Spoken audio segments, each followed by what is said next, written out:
आपका यूनिक प्रज्ञान यूट्यूब परिवार में हार्दिक स्वागत है, वंदन है, अभिनंदन है। साथियों, हिंदी साहित्य के वस्तुनिष्ठ प्रैक्टिस सेट में आपका एक बार पुनः स्वागत है।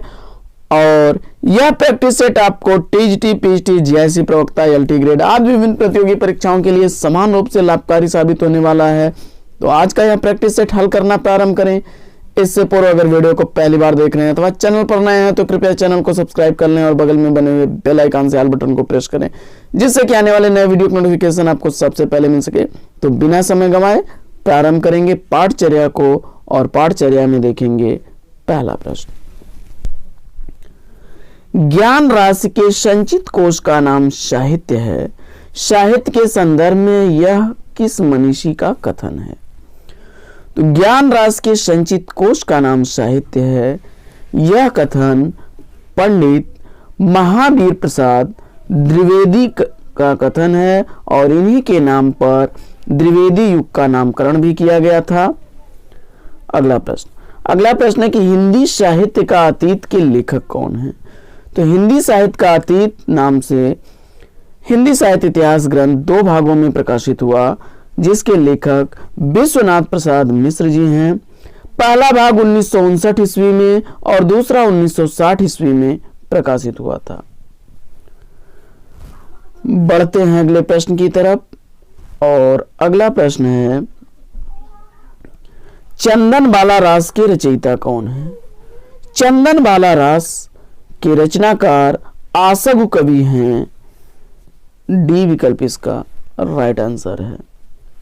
जबकि स्थूल भद्र रास की रचना जिन धर्म सूर्य ने की थी और रेवंत गिरी रास विजय सेन सूर्य ने की थी, और उपदेश रसायन जिन दत्त सूर्य की प्रमुख रचना है।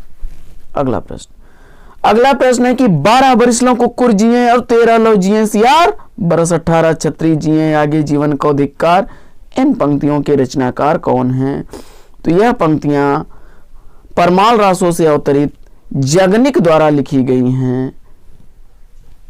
सी विकल्प इसका राइट आंसर हो जाएगा। बढ़ते हैं अगले प्रश्न की तरफ, और प्रश्न संख्या 45 है राग गोविंद के रचयिता कौन है? तो राग गोविंद लिखने वाली हैं महादेवी वर्मा जी। डी विकल्प इसका राइट आंसर हो जाएगा। नरसिंह जी का मायरा राग सोरठ, गीत गोविंद की टीका, मलार राग, सत्यभामानुरूषणम, मीरा की गरबी और रुक्मिणी मंगल जैसी रचनाएं मीराबाई ने की। अगला प्रश्न दशरथ सुत तिहु लोक बखाना, राम नाम को मरम न जाना। उपयुक्त काव्य पंक्तियां किसने कही हैं? तो यह काव्य पंक्तियां कबीर दास की हैं। सी विकल्प इसका राइट आंसर है। अगला प्रश्न है कि राघव चेतन इसमें से किस सूफी काव्य का पात्र है? तो राघव चेतन जायसी की कृति पद्मावत का पात्र है। सी विकल्प इसका राइट आंसर है। अगला प्रश्न है प्रेम और श्रृंगार का ऐसा वर्णन जो लज्जा और संकोच के सबके सामने पढ़ा जा सके, गोस्वामी जी का ही है। यह कथन किसका है? तो जवाब हो जाएगा यह कथन आचार्य रामचंद्र शुक्ल जी का है। बी विकल्प इसका राइट आंसर हो जाएगा। अगला प्रश्न है कि निम्नलिखित में से एक राम भक्त कवि हैं। तो इसमें राम भक्त कवि की श्रेणी में आएंगे बी विकल्प नाभा दास। बी विकल्प इसका राइट आंसर हो जाएगा। अगला प्रश्न है कि सूर कवित सुनि कौन कवि, जो नहीं सिर चालन करे। सूरदास के संबंध में यह प्रशस्त कथन किसका है? तो सूरदास जी के संबंध में यह प्रशस्त कथन है आपका नाभादास का। डी विकल्प इसका राइट आंसर है। अगला प्रश्न है कि नंददास की किस रचना का संबंध नायक नायिका भेद से है? तो नंददास की वह कृति हो जाएगी इसमें ऑप्शन बी रस मंजरी। बी विकल्प इसका राइट आंसर हो जाएगा। अगला प्रश्न है कि लोग हैं लागी कवित बनावत, मुई तो मेरे कवित बनावत, यह काव्य पंक्ति किस कवि द्वारा रचित है? तो जवाब हो जाएगा यह काव्य पंक्तियां घनानंद की हैं। डी विकल्प इसका राइट आंसर है। अगला प्रश्न है कि ऋतु वर्णन करने वाले कवियों में श्रेष्ठ कहे गए हैं। तो ऋतु वर्णन करने वाले कवियों में इसमें श्रेष्ठ हैं सेनापति जी। ए विकल्प इसका राइट आंसर है। सेनापति के संदर्भ में आचार्य शुक्ल ने लिखा कि ये बड़े सहृदय कवि थे। ऋतु वर्णन तो इनके जैसा और किसी श्रृंगारी कवि ने नहीं किया, और कवित रत्नाकर तथा काव्य कल्पद्रुम यह इनकी प्रमुख रचनाएं हैं। बढ़ते हैं अगले प्रश्न की तरफ। अगला प्रश्न है, सुजान की उपेक्षा से विराग उत्पन्न होने के बाद रीतकालीन कवि घनानंद वृंदावन जाकर किस संप्रदाय में के वैष्णव हो गए? तो जवाब हो जाएगा निम्बार्क संप्रदाय। बी विकल्प इसका राइट आंसर है। अगला प्रश्न है कि निम्नलिखित में से रीति मुक्त कविता की विशेषता कौन सी है? तो रीति मुक्त की विशेषता इसमें आपकी है स्वच्छंदतावादी। ए विकल्प इसका राइट आंसर हो जाएगा। अगला प्रश्न, क्योंकि रीत काल की विशेषताओं में स्वच्छंदतावादी, आत्म प्रधान और व्यक्तिपरक, सांकेतिक और व्यंजना प्रधान, कल्पना और असाधारण की प्रचुरता, भाव प्रधान अधिक, रूप प्रधान कम है। यह इसकी विशेषताएं हैं रीत मुक्त काव्य की। अगला प्रश्न है कि निम्नलिखित कवियों में से भारतेंदु युगीन कवि कौन हैं? तो इसमें भारतेंदु युगीन कवि हैं बद्री नारायण चौधरी, प्रेमघन। बी विकल्प इसका सही उत्तर है। अगला प्रश्न है कि आचार्य रामचंद्र शुक्ल की दृष्टि में किस युग के लेखकों की व्याकरण दृष्टि के नियमों पर अच्छी तरह नहीं जमी थी? तो इसमें जवाब हो जाएगा आपका ऑप्शन बी भारतेंदु युग। बी विकल्प इसका राइट आंसर हो जाएगा। अगला प्रश्न है कि समालोचना दर्श के शीर्षक से एमसे ऑन क्रिटिसिज्म का अनुवाद किसने किया? तो इसका उत्तर हो जाएगा जगन्नाथ दास रत्नाकर ने। सी विकल्प इसका राइट आंसर हो जाएगा। अगला प्रश्न है कि अंतःकरण की वृत्तियों के चित्र का नाम कविता है, यह किसने कहा है? तो जवाब हो जाएगा ऑप्शन बी महावीर प्रसाद द्विवेदी जी ने। अगला प्रश्न है कि धाराधर धामन शीर्षक से कालिदास के मेघदूत का अत्यंत सरस पद्यबद्ध अनुवाद निम्न में से किस कवि ने किया है? तो जवाब हो जाएगा राय देवी प्रसाद पूर्ण ने। बी विकल्प इसका राइट आंसर हो जाएगा। अगला प्रश्न है कि मधुप उपनाम से काव्यानुवाद करने वाले कवि निम्नलिखित में से कौन हैं? तो मधुप उपनाम से काव्यानुवाद करने वाले कवि इसमें हो जाएंगे मैथिली शरणगुप्त। बी विकल्प इसका राइट आंसर है। अगला प्रश्न है कि मैथिली शरणगुप्त ने इतिहास के उपेक्षित नारी पात्र को निम्न पुस्तक में प्रतिष्ठित किया। तो इसमें से वह पुस्तक कौन सी है? तो जवाब हो जाएगा इसका साकेत। डी विकल्प इसका राइट आंसर हो जाएगा। उसमें लक्ष्मण की पत्नी उर्मिला को, जो कि इतिहास की दृष्टि से उपेक्षित थी, उसका वर्णन किया गया है। डी विकल्प इसका राइट आंसर है। अगला प्रश्न, छायावाद को स्थूल के प्रति सूक्ष्म का विद्रोह किसने कहा है? तो छायावाद को स्थूल के प्रति सूक्ष्म का विद्रोह करने वाले हैं डॉक्टर नगेंद्र। ए विकल्प इसका राइट आंसर है।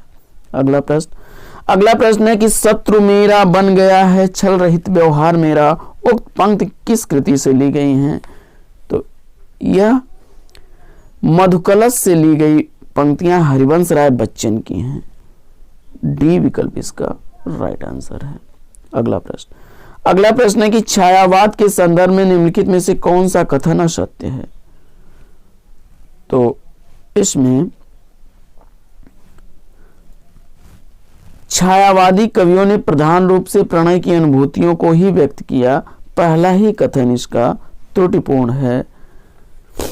जबकि छायावादी भावबोध, स्वानुभूति और सौंदर्य प्रदान की कल्पना द्वारा निर्मित हुआ, यह सही कथन है।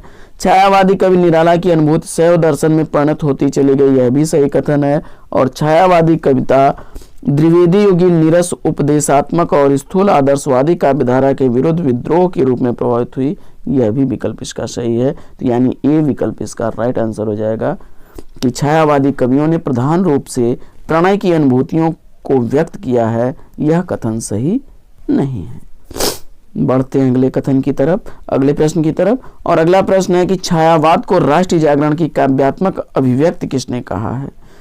तो छायावाद को राष्ट्रीय जागरण की काव्यात्मक अभिव्यक्ति कहने वाले हैं नामवर सिंह महोदय।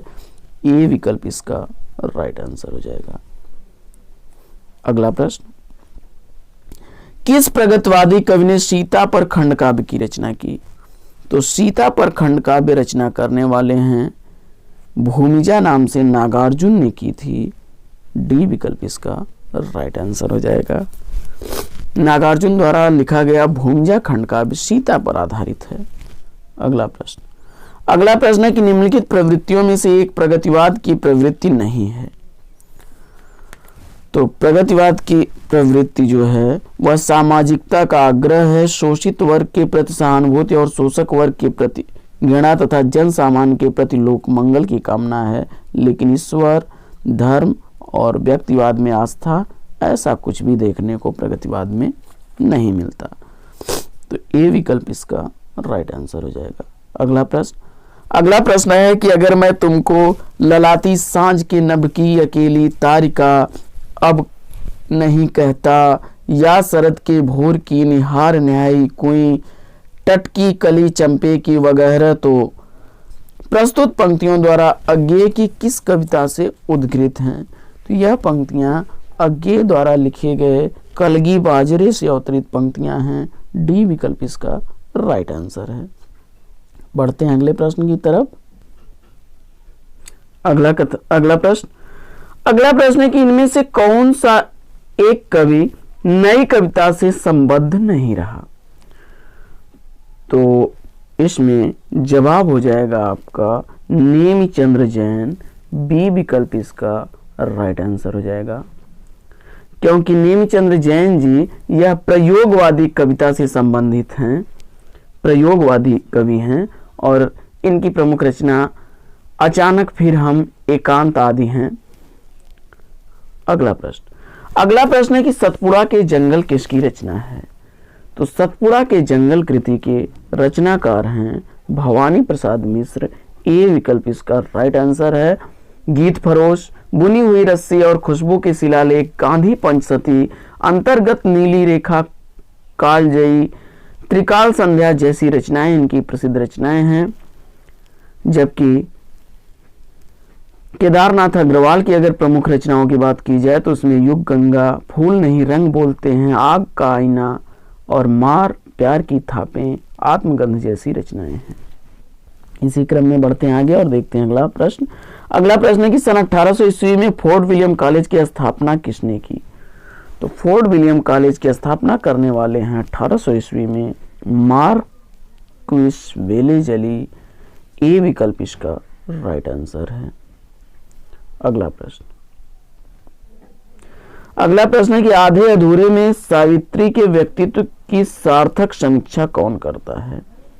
तो आधे अधूरे नाटक में सावित्री के व्यक्तित्व की सार्थक समीक्षा जुनेजा करता है।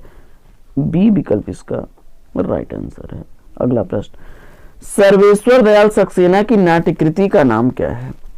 तो सर्वेश्वर दयाल सक्सेना की नाट्यकृति इसमें हो जाएगी बकरी। डी विकल्प राइट आंसर है। इनका बकरी, लड़ाई और गरीबी, अब गरीबी हटाओ जैसे नाटक प्रसिद्ध नाटक हैं। जबकि शुतुरमुर्ग ज्ञानदेव अग्निहोत्री की रचना है और तिलचट्टा तो आप जानते हैं मुद्रा राक्षस की रचना है। और अंधों का हाथी कृति शरद जोशी की नाट्य रचना है। अगला अगला प्रश्न है कि इतिहास इस बात का गवाह है कि इस महिमा मही शक्ति की उपेक्षा करने वाले साम्राज्य नष्ट हो गए। यह कथन किस उपन्यास से उद्गृत है? तो जवाब हो जाएगा यह बाणभट्ट की आत्मकथा से उद्गृत कथन है। डी विकल्प इसका राइट आंसर है। अगला प्रश्न है कि तमस उपन्यास की प्रमुख समस्या क्या है? तो तमस उपन्यास की प्रमुख समस्या इसमें हो जाएगी आपकी सांप्रदायिक वैमनस्य। डी विकल्प इसका राइट आंसर है। अगला प्रश्न है चंद हसीनों के खतूत के लेखक कौन हैं? चंद हसीनों के खतूत के लेखक पांडे बेचन शर्मा उग्र जी हैं। सी विकल्प इसका राइट आंसर है। अगला प्रश्न है कि बयां का घोंसला उपन्यास के लेखक कौन हैं? तो बयां का घोंसला उपन्यास लिखा गया है डॉक्टर लक्ष्मी नारायण लाल द्वारा। बी विकल्प इसका राइट आंसर है। अगला प्रश्न है कि उपन्यास और उपन्यासकार की दृष्टि से एक युग्म इसमें अशुद्ध है, उसका आपको चयन करना है। तो इसमें नीला चांद शिव प्रसाद सिंह का है, महाभोज मन्नू भंडारी की रचना है। तो बी विकल्प ही इसका सही जवाब हो जाएगा कि यह युग्म अशुद्ध है, जबकि सारा आकाश राजेंद्र यादव और मुझे चांद चाहिए सुरेंद्र वर्मा की कृति है। अगला प्रश्न है कि मृत्यु के कुछ समय पहले स्मृति बहुत साफ हो जाती है, जन्म भर की घटनाएं एक एक करके सामने आती हैं, सारे दृश्य के रंग साफ होते हैं, समय की धुंध बिल्कुल उन पर से हट जाती है। उपयुक्त गद्यांश किस कहानी से उद्गृत है? तो इसका जवाब हो जाएगा उसने कहा था। ए विकल्प इसका राइट आंसर हो जाएगा। यह चंदन शर्मा गुलेरी की कहानी है।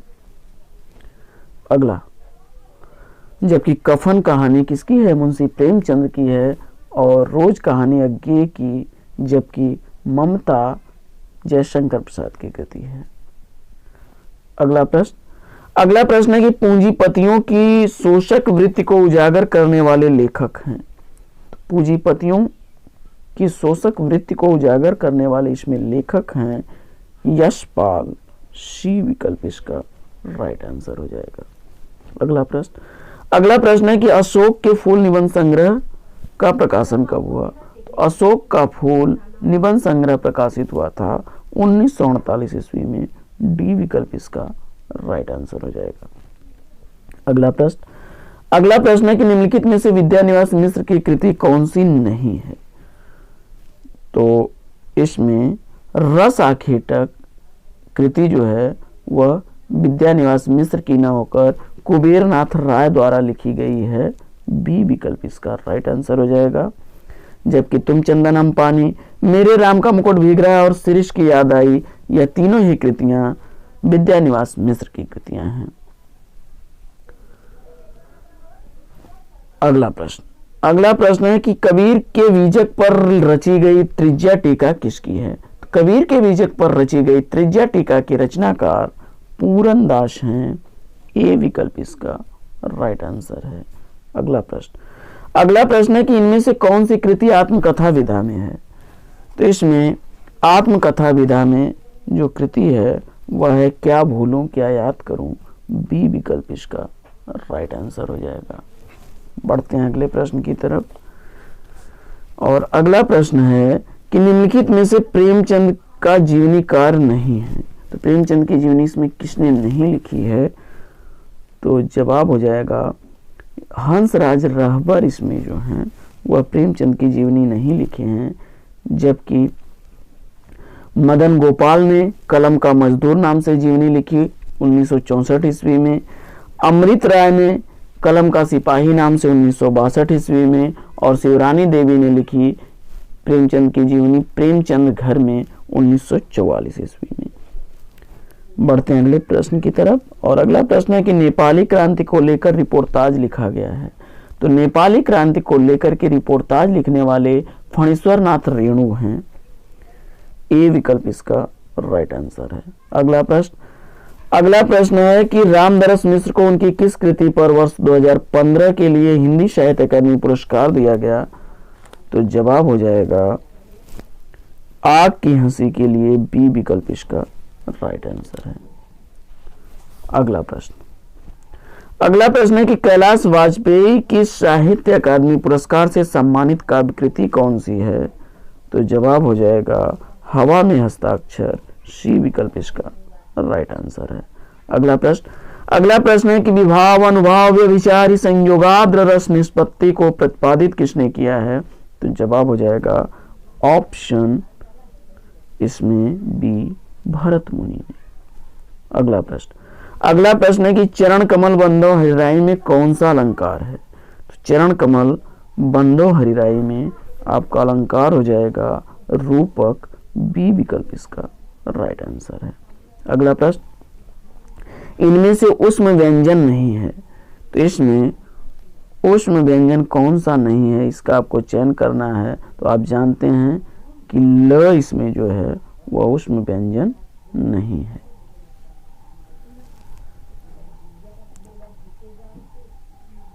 अगला प्रश्न, यह अंतस्थ व्यंजन के अंतर्गत आता है। अगला,